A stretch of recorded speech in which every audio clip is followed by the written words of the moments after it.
We had many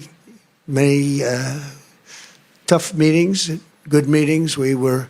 You can see him looking up on the horizon as he thinks about ways to describe these interactions that he's had with Putin.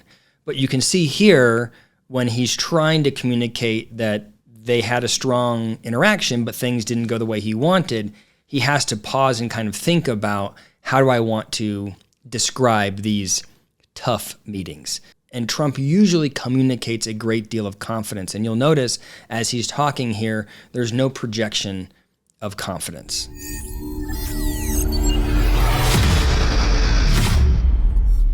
Welcome back to the channel. As always, I've missed you. I'm excited for tonight's video. We're going to watch along with the Trump and Putin joint news conference. And I'm not going to get into the politics of it. The truth is, from my vantage point, not much was said. I think actually more was said through the body language and the facial expressions of the two leaders. So that's what we're going to talk about. As always, when I do these videos, I always say, you know, this is not an official diagnosis or an official analysis of these two leaders. I haven't met them in person. This is just my perspective as a psychologist watching them interact. So I really want to encourage you to jump into the comments. Let me know what I got right and what you think I got wrong. And there's a lot here. You can see I took a lot of notes while I was watching this the first time. So I've got a lot to talk about. Now, before we get into it, I want to thank the sponsor for tonight's video, BetterHelp. You know, as a psychologist, I've spent my career thinking about the mental health and well-being of others. And I've not always done a good job of thinking about my own mental health. But over the last 5 years, as I've entered my 40s, I've been sort of forced to take stock and look at where I am in my life, both professionally and personally. You know, when you start your career, when I started my career, I thought I would be in one place. And in some areas, I have exceeded my expectations. And in other areas, I've not met my own expectations.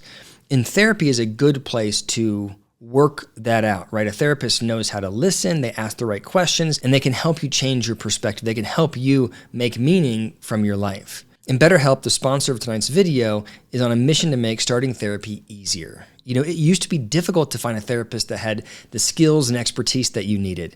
It was difficult to find a therapist that you could afford financially. It was difficult to find a therapist that was accessible, that was available in your area. BetterHelp is an online platform that makes all of that easier. All you have to do is fill out a brief questionnaire, and in as little as 48 hours, BetterHelp will pair you with a therapist that meets your specific needs. And if for whatever reason you aren't a good fit with the therapist that was given to you, BetterHelp will find you another therapist free of charge. It really puts the power back in the hands of the client. With over 7,000 reviews and a 4.3 rating on Trustpilot, BetterHelp is a platform you can trust. And maybe the best news is, because you are a valued member of the PopPsych YouTube audience, BetterHelp is offering you a 10% discount on your first month of therapy. All you have to do is click the link below in the description or go to betterhelp.com/PopPsych.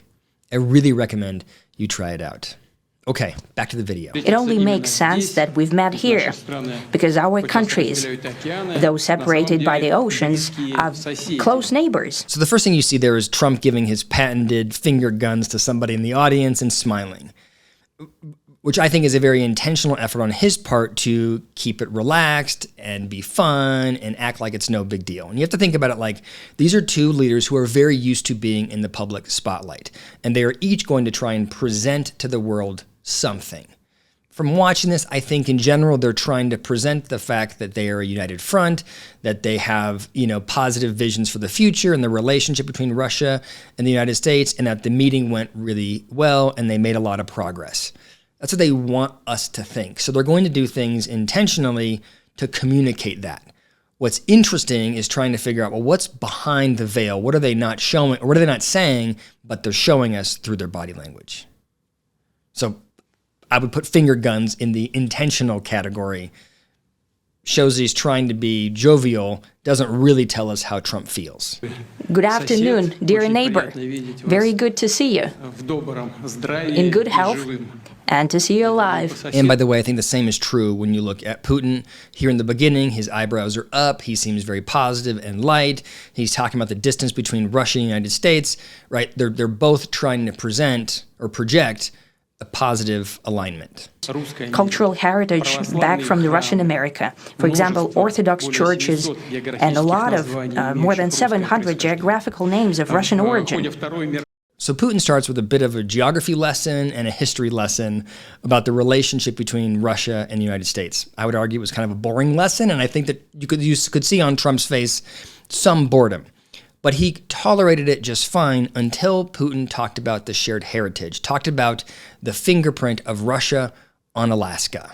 And that's when you see him go from the sort of kind of bored face to pivoting and moving and adjusting. And a lot of more than 700 geographical names of Russian origin. You can also see what I perceive to be as disappointment on Trump's face when Putin talks about the shared memorial of Russian and United States pilots. There is a memorial there dedicated to the Russian and the U.S. pilots. And there are two flags, the U.S. flag and the Russian flag. And I know that here as well. His lips are pursed. He takes a big, deep breath and sort of settles in. He looks more serious, more somber. In my mind, it looks like disappointment. Putin is talking about the relationship between Russia and the United States. He's talking about this connection, and my sense is that Trump doesn't feel like that connection exists right now. He just got out of this meeting. It looks like they are not where Trump wants them to be. Allyship that supported each other and facilitated each other. I'm sure that this heritage will help us rebuild and foster mutually beneficial and equal ties. Now, through this whole dialogue, Putin looks very relaxed, no anxiety. It looks like he's just a professor at a lectern reading without emotion to the audience. Trump seems much more impacted by the interaction. Let's be frank, they've fallen to the lowest point since the Cold War. I think that's not benefiting our countries and the world as a whole. There's apparent that I think this part is really interesting here. Putin is saying the relationship between Russia and the United States has never been this bad since the Cold War. And Trump nods in agreement. Yes, it hasn't been this bad. But his lips are pressed in a very overt way. He is physically restraining himself, stopping himself from saying what he wants to say. My sense is that he is very disappointed with the progress that's being made. He wants to say so, but it's not appropriate to say so, so he's got a filter. And I think this is a moment of tension for Trump. We've spoken multiple times. We spoke frankly on the phone. I feel like I'm stopping it at every moment, but I want to point out that there are moments where Trump is making an effort to connect with Putin. So, for example, when Putin says we're interacting effectively, you can see Trump pivot on the podium and face Putin. It's an acknowledgement of, yes, we are trying to be more connected. Yes, I'm trying to connect to you. President Trump personally to help, and his strive to get to the crux of the matter, to understand his history is precious. Now, while I think that Trump is disappointed or frustrated with Putin, he does acknowledge when Putin validates his efforts to facilitate a negotiation between Ukraine and Russia, or his efforts to learn what's happening in the region. You can see when Putin says that Trump's effort to understand the history is precious, Trump nods in agreement. To understand his history is precious. It's important to Trump that Putin and others recognize that he's doing the right thing. The situation in Ukraine has to do with fundamental threats to our security. Moreover, we've always considered the Ukrainian nation, and I've said it multiple times, a brotherly nation. Now look at this. As Putin talks about the relationship with Ukraine, they're a brotherly nation. And, we had to attack for security purposes. And he's sort of giving his reasons for making the decisions that he's made. You can see Trump swaying back and forth, looking off to the side. He is engaged, but he does not agree. My sense is that internally, Trump can't say it, but internally, he is thinking, I don't think that Trump agrees with this point, despite the fact that he has messaged to Putin that he understands the history. I don't think he agrees. Now look what happened when Putin noted that the security of Ukraine should be ensured as well. And I agree with President Trump that naturally the security of Ukraine should be ensured as well. Naturally, we're prepared to work. Right? Trump turns to him, making that connection again, but his facial expressions don't suggest that there's any warmth there. His face is blank, head is cocked to the side, like, are you serious? Are you telling the truth right now? Because it's not how you've been acting. It's not what you've been saying before. So in aggregate, when looking at Trump's reaction to Putin, I think he wants to communicate to the world that things are going well. Internally, he is frustrated, he's annoyed, he's disappointed. He wants to say something, but he can't say. He looks like he's sort of having to hold himself back. But there is one thing Putin can do to warm Trump up a little bit, and that's to validate him as a president, to validate his efforts, to validate the relationship between the two. Incidentally, when the new administration came to power, bilateral trade started to grow. It's still very symbolic. Now you can see his smile shifts, right? Earlier on, he's smiling in a way that looks like it's a forced smile in an effort to communicate that he's happy with this interaction. Here, it looks like he's restraining a big smile because he's so happy that Putin has validated his performance as a president. Today, when President Trump is saying that if he was the president back then, there will be no war. And I'm quite sure that it would indeed be so.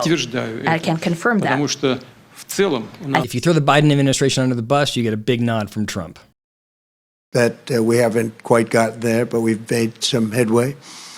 So there's no deal until there's a deal. It's ultimately up to them. So you can see there's less of the typical Trump bravado. There's no deal till there's a deal, and a deal was not made. And Trump is, I think, disappointed and frustrated. So you can see it's a little bit more of a somber presentation, and he distances himself and sort of says, this is on them to figure out. I've done what I can. It's on them to figure out. We had many tough meetings, good meetings. We were... So you see how he pauses there?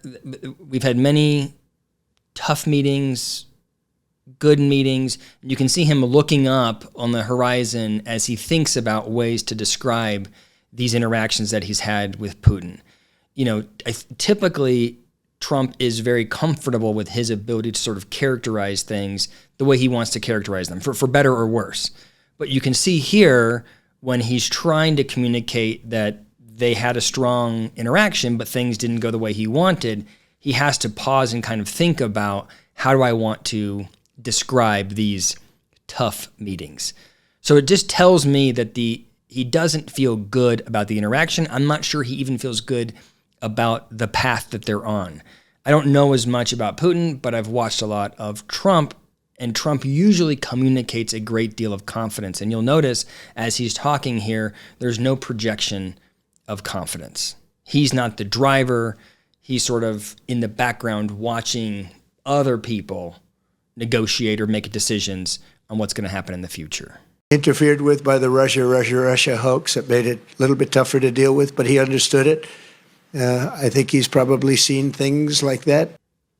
Out of the entire news conference, that reaction from Putin, I thought, was the most interesting, right? First of all, you have Trump, who is, when he's talking about the relationship or the progress between the U.S.